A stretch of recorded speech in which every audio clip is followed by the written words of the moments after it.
you're living life in a pressure cooker, I'm going to tell you how to release that pressure and decompress your brain and decompress from all the stress. You know what? Reconnecting with urban spaces helps diffuse the pressure that builds up living in urban or even suburban spaces. We're living in a pressure cooker, crammed next to each other. You know, people weren't ever designed to live elbow to elbow, 4,000 people to a square mile. And sometimes we have to get out into wild spaces like this and not have another human around for a few miles to let that pressure go. It's fine living in a pressure cooker for a little while because pressure cookers make really good food. And it does seem to simmer us and turn us into a little bit more mature and perhaps more capable and stronger people.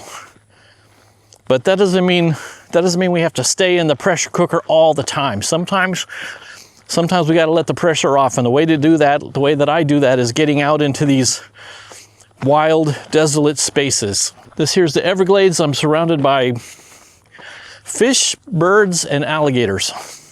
And you know, the fact is that a concrete jungle takes its toll on you after a while. You're surrounded by the constant buzz of mechanical and electronic technology, car horns, the sound of traffic. It wears on you after a while, and you have to get out to a place sometimes where you don't hear anything except maybe a buzz of some insects. Maybe an airplane way up a couple miles in the air. Sometimes you just have to get out into the silence. It can be really easy to let that pressure cooker lifestyle start to seem normal, and you start to mentally think this is just the way it's supposed to be. This is the way it's always going to be. But let me ask you a question. Is your normal really sustainable long term?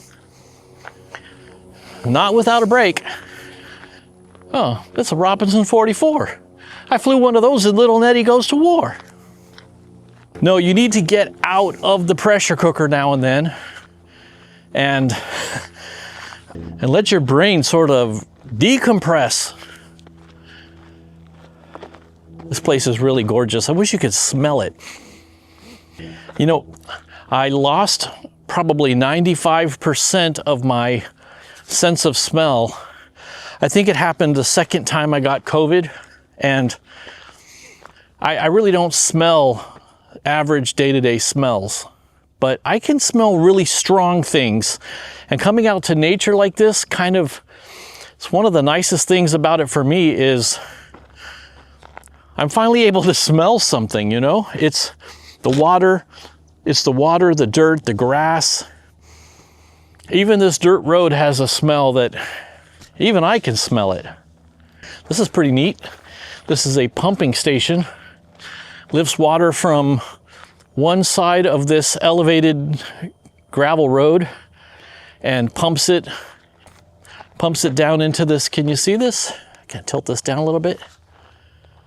These pipes outflow into the rest of the Everglades to the south. That's north, that's south. So as the water flows from the north towards the southern side of Florida, the water's slowly filtering through the Everglades. And anytime they have an elevated roadway or walkway or anything like that, they try to pump the water through from one side to the other. Otherwise this would act like a giant dam. You don't want that. These pumping stations are cool though. This is run and managed by the South Florida Water Management District. Here's a standby generator. It's pretty cool. You ever heard of something called biophilia? Biophilia, it sounds like a disease. It's not. It's the innate desire in humans to connect with nature, to get out into the biosphere, to get out into green spaces. We are all experiencing and, well, no, not experiencing, that's the wrong word for it. We are all subject to biophilia, and succumbing to it, I guess is one way to put it, or giving ourselves up to the draw to nature. No fishing, got it. But there's a sign for hunters, so I guess you can hunt out here, but you can't fish. Whatever, no breaking the rules. But giving ourselves up to that natural desire to be out in nature, biophilia, it's another way of saying I'm gonna give myself over to the calming and decompressing effect of being out in wild spaces.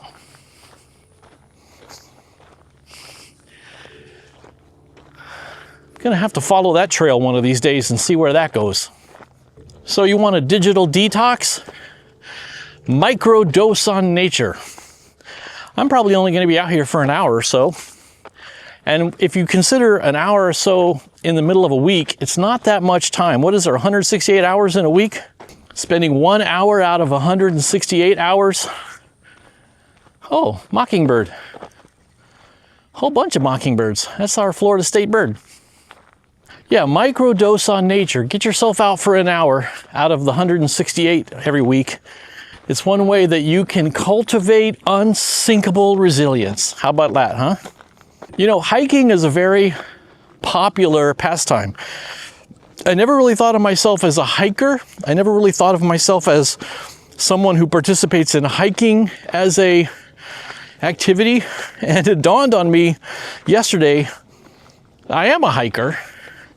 Because when I go on these walks, I just think I'm going for a stroll, just going out for a nice little walk in nature. Well, what is hiking? We don't have mountains in Florida, so I kind of always equate hiking to be like on a mountain trail. We don't have mountains, but I guess I am a hiker. It's not exactly a hiking hat, is it? That's okay. Red-tailed hawk up at the top of that telephone pole up there. This feller stopped to take a picture of it. A couple of hawks. Pretty cool. Those red-tailed hawks are... I see red tails all the time out here, but I can't see the top of their tail. I've been out here. It's kind of nice. Oh. Might not be red tails, but they are here all the time. Hawks. Very cool. They got that call that you always hear in movies. Yeah, yeah. Whenever they show the desert, they put that one sound. Very pretty. Awesome. You come out here often? Yeah, I like this place, yeah. So can you come out here at night for stars? Is it? I don't know. They really don't close it, do they? I don't remember seeing a sign. You know, a lot of these places, they say closes at 6, but I don't remember seeing a sign like that. It's a great place for stargazing. Yeah, that's what I thought. Yeah. I mean, it's, you know, it's kind of a dark sky out here. Yep. It's better than being on 75 or something like that, or Markham Park or Yep. anything like that. There's supposed to be a really good stargazing place on Tamiami Trail, 41. All the way down. Way south, yep. Yeah. And a lot of people like to go way up to Yeehaw Junction and stuff. But this is probably fantastic. This is pretty compared to being out, well, you know. we live in Weston, so it's Yeah, so this would be, here. I've never come out here in the dark, but why not? Yeah, Why not? just don't run off the road. No, it's gorgeous out here. Gators out here? I did. I was going to ask you, did you see the gator? There was one right down here in the corner when I walked up here about... Something rustling, but I didn't see him. He was in the water. Oh, was the he? one I saw was just kind of, oh, here, I got a picture. Let me show it to you. Let me set this down. He was just cruising, Oh, yeah. you know. He was like right over there. Oh, how fun. Yeah, it's just nice. They don't bother you if you don't bother them type thing, you know. I tell you, we were by in one of those parks. You know, when you get into the dry season, all the alligators are up there. We probably saw dozens of them. Oh, yeah. Just right up by the road. There's a thing called Loop Road, which you can find on Oh, I Google know where Maps. Loop You know, Road is, oh yeah. my gosh, you walk through that thing, and you will see more gators than you could ever possibly imagine or drive through it. That what is that? Snake River, Snake Road? Snake Road, or that one where they got the park down there. You can do bicycles and stuff. We took the kids down there a couple years ago. Are you talking about Shark Valley? Oh, it's Shark Valley. Shark That's Valley, what is that it? Laying there, and they had a crocodile down there at the very end. Right. Yeah, which is kind of fun. Yeah, I'm always out here in this kind of stuff, and it's great times. All right. Well, I'll look this up. Have a great time. What's your name? Jeff. Jeff, I'm Scott. Very good Hey, to meet Scott. you, man. Thank See you later. What a nice guy. Nice to have met you, Jeff. Jeff from Weston.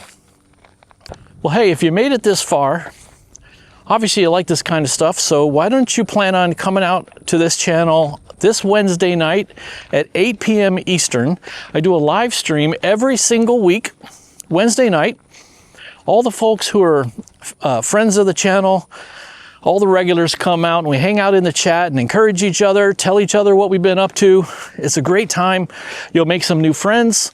You'll get some encouragement, and you'll have the opportunity to encourage other people too. What's better than getting encouraged and encouraging others? Nothing. That's what's better. I'll tell you, nothing's better than that. So plan on coming out to the live stream Wednesday night, 8 p.m. Eastern. Just show up at this channel. If it helps, you can subscribe to this channel, which will notify you about the live stream. Doesn't cost anything if that's something you're interested in, but no pressure. But I've enjoyed being out here and talking and hanging out with you. So thanks for watching, and I will see you in the next video.